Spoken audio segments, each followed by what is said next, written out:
Tervist, mina Illar Kohvinevalt ja täna on pühapäev, 3. veebruar aastal 2019.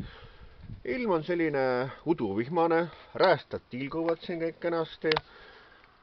Ja noh, ma ei tea, kas on mõtet laulda, et meri on, meri jääb, meri olema peab, laine laksudes rannale lööb või siis valged kajakad kisavad rannal.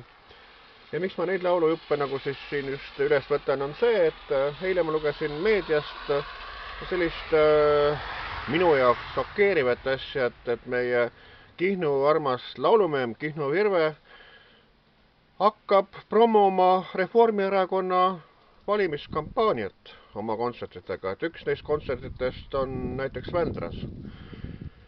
Et noh, Virvekene, miks sa teed niimoodi? Reformierakond ja see on see, kes oma pikkade valitsemisaastate jooksul on Eesti elu nii pepusse keeranud, kohe niimis annab ja sõnaga, et kõik, mis on sükene maal, sükene väikse, mis ei ole sükene tulus, kõik ta on hävitanud, kõik ta on koondanud sõnaga ja kui Reformierakond meil võimule tuleks, siis meil ei oleks tasuta ühistransporti paljudes maakondades, eks ole, ja siis ta ju kõik on nii, et ta keerab kõik niimoodi kinni, et ainult rikastele raha, rikastele võimu, rikastele, aga vaesed nurka.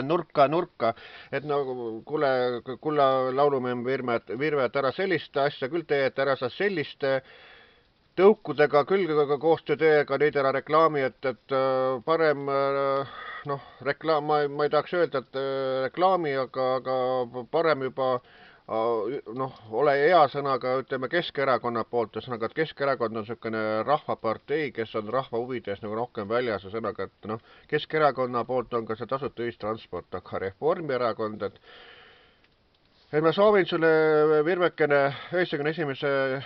sünnipäeva puhul, kõrge ea puhul palju õnne, palju tervist. Ole terve, ole rõõmus, aga ära sa Reformierakonda reklaami, et see on ju lihtrahva vaenulik partei ja see on see, mis seda Eesti sotsiaalelu hävitab. Et seda ei ole vaja reklaamida sõnaga, et midagi jubedamat olla ei saa kui Reformierakond minu silmis vähemalt, et jah, kulla Virvekene, lalumemmekene, mõtle natukene selle peale. Sa annad toredad kontsert kindlasti, ma ei ole siiamaani su kontserdile veel jõudnud ja seda võib-olla kunagi jõuan ka. Et sul on toredad laul ja sul on tore pereansambel, sul on toredad lapselapsed kõik, kellega sa esined sõnaga, aga tee kontserti ilma sellise poliitilist reklaami tegemata vähemalt Reformierakonnale, et ma väga austan sind, aga katsu edaspidi enam mitte sellist viga teha, et sa Reformierakonnale reklaami teed. Nii soovitan mina, Illar Kohvinevalt.